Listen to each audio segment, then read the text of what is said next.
2,000 years ago, the mighty Roman Empire was at the height of its power, ruling lands that stretched from England to Africa and from Syria to Spain. One of the flourishing regions under this dominating rule was located south of Rome, defined by the colossal Mount Vesuvius. Pompeii was one of a number of towns at the base of this mountain. A cultured and vibrant city, it was a time of great prosperity, and Pompeii became a rich agricultural center, a vital seaport, and a booming commercial hub. The town hosted theatrical and sporting events. The people visited luxurious public baths, and wealthy Roman visitors enjoyed the lifestyle the Mediterranean offered. Life was good for many of the 25,000 inhabitants, but that was all about to change.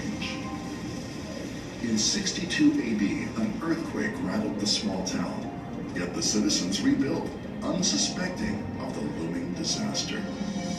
With no word for volcano in the Latin language, the people of Pompeii were largely unaware of the mighty power of Mount Vesuvius.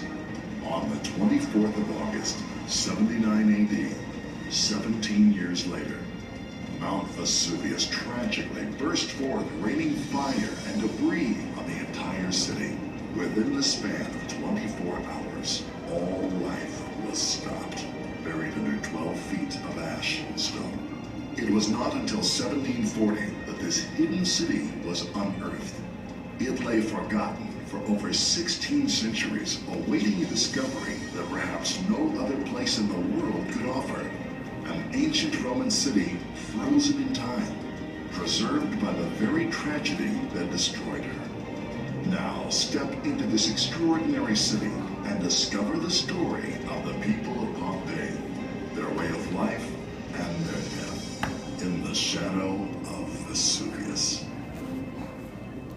The town was founded around 6th century BC by the Ossi or Ossans, a people of central Italy, on what was an important crossroad between Cumae, Nola, and Stabai. It had already been used as a safe port by Greek and Phoenician sailors. According to Strabo, Pompeii was also captured by the Etruscans, and in fact recent excavations have shown the presence of Etruscan inscriptions in a 6th century BC necropolis. Pompeii was captured for the first time by the Greek colony of Cumae, allied with Syracuse between 525 and 474 BC. In the 5th century BC, the Samnites conquered it and all of the other towns of Campania.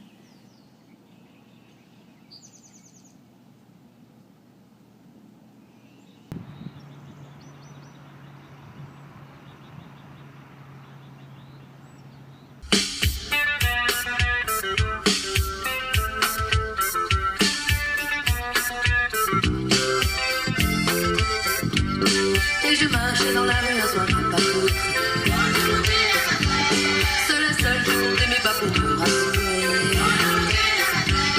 Tout en fumant dans le noir un mégot ajouré. The new rulers imposed their architecture and enlarged the town. After the Samnite Wars, 4th century BC, Pompeii was forced to accept the status of socium of Rome, maintaining, however, linguistic and administrative autonomy. In the 4th century BC, it was fortified. Pompeii remained faithful to Rome during the Second Punic War. The present Temple of Apollo was built in the 2nd century BC as the city's most important religious structure.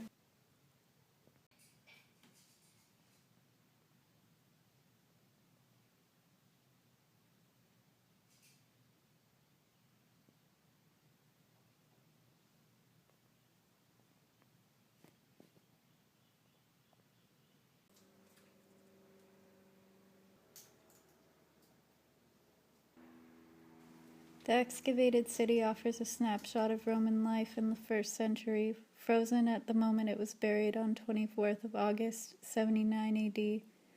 The Forum, the baths, many houses, and some out-of-town villas like the Villa of Mysteries remain well preserved.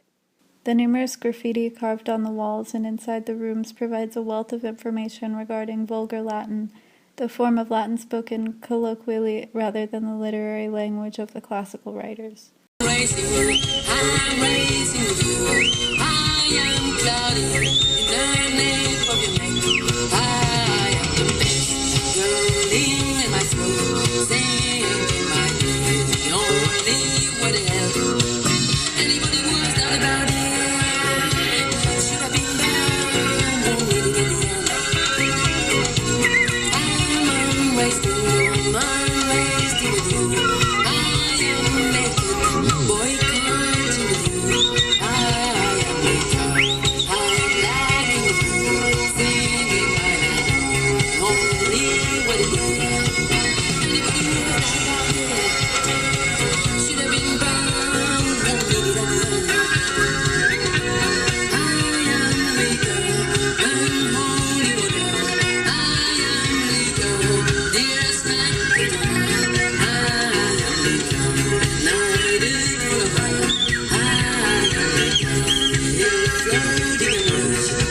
In 89 BC, after the final occupation of the city by Roman general Lucius Cornelius Sulla, Pompeii was finally annexed by the Roman Republic.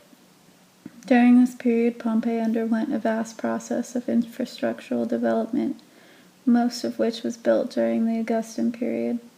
These include an amphitheater, a palaestra with a central natatorium, or a swimming pool, and an aqueduct that water provided for more than 25 street fountains, at least 4 public baths, and a large number of private houses and businesses. The amphitheater has been cited by modern scholars as a model of sophisticated design, particularly in the area of crowd control. The aqueduct branched out through 3 main pipes from the Castellum Aquae, where the waters were collected before being distributed to the city. In case of extreme drought, the water supply would first fail to reach the public baths, the least vital service, then private houses and businesses, and when there would be no water flow at all, the system would fail to supply the public fountains, the most vital service in the streets of Pompeii. The pools in Pompeii were used mostly for decoration. The large number of well-preserved frescoes provide information on everyday life and have been a major advance in art history of the ancient world. With the innovation of the Pompeian styles, first, second, and third style, some aspects of the culture were distinctly erotic, including frequent use of the phallus as a good luck charm in various types of decoration. A large collection of erotic votive objects and frescoes were found at Pompeii. Many were removed and kept until recently in a secret collection at the University of Naples. At the time of the eruption, the towns may have had some 20,000 inhabitants, and was located at an area in which Romans had their holiday villas. William Abbott explains, at the time of the eruption, Pompeii had reached its high point in society as many Romans frequently visited Pompeii on vacations. It is the only ancient town of which the whole topographic structure is known precisely as it was, with no later modifications or additions. See the skull with the plastic clinging to it.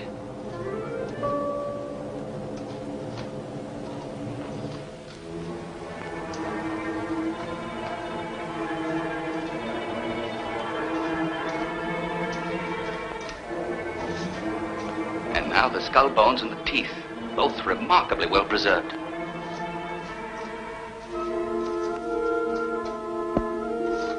Two people just as they were at the moment they died. Un uomo e una donna. A man and a woman. Perhaps husband and wife, who knows? May have found death like this together.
Pompeii in Latin is a second declension plural.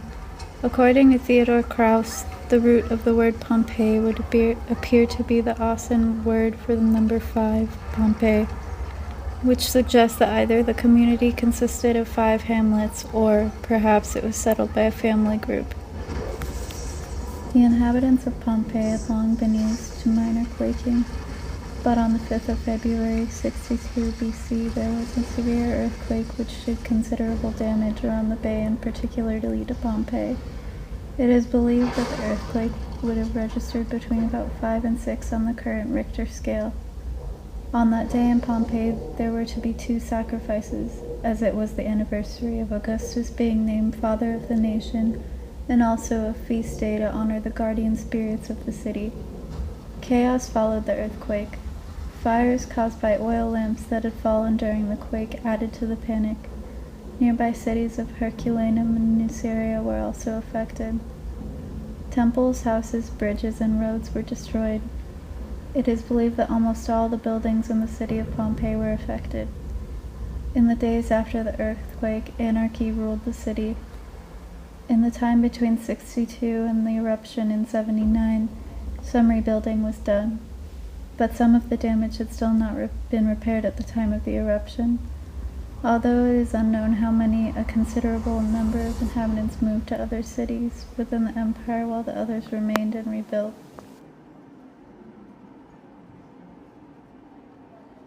Anarchy ruled the city. An important field of current research concerns structures that were being restored at the time of the eruption, presumably damaged during the earthquake of 62. Some of the older, damaged paintings could have been covered with newer ones, and modern instruments are being used to catch a glimpse of long-hidden frescoes.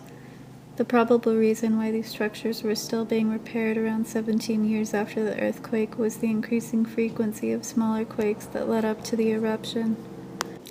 Some of the older damaged paintings could have been covered with newer ones, and modern instruments are being used to catch a glimpse of the long-hidden frescoes. By the 1st century AD, Pompeii was one of the number of towns located near the base of the volcano Mount Vesuvius. The area had a substantial population which grew prosperous from the region's renowned agricultural fertility. Many of Pompeii's neighboring communities, most famously Herculaneum, also suffered damage or destruction during the 79 eruption. The eruption occurred on August 24th, just one day after Vulcanalia, the festival of the Roman god of fire, including that from volcanoes. A multidisciplinary volcanological and bioanthropological study of the eruption products and victims merged with numerical simulations and experiments indicates that at Vesuvius and surrounding towns, heat was the main cause of death of people, previously believed to have died by the ash suffocation. The results of the study, published in 2010, show that the exposure to at least 250 degrees Celsius hot surges at a distance of 10 kilometers from the vent was sufficient to cause instant death, even if people were sheltered within buildings.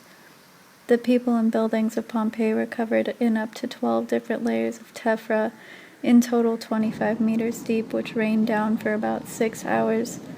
People buried in the ash appear to be wearing heavier clothing than the light summer clothes that would be expected in August. The fresh fruit and vegetables in the shops are typical of October, and conversely, the summer fruit that would have been typical of August was already being sold in dried or conserved form. Wine fermenting jars had been sealed over, and this would have happened around the end of October.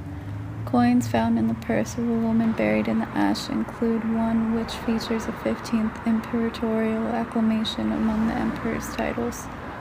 These cannot have been minted before the 2nd week of September. So far, there is no definitive theory as to why there should be such an apparent discrepancy.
vaudant noyé passe un sourire et j'y crois. Une poussée de fièvre s'avance entre nos bouches en silence.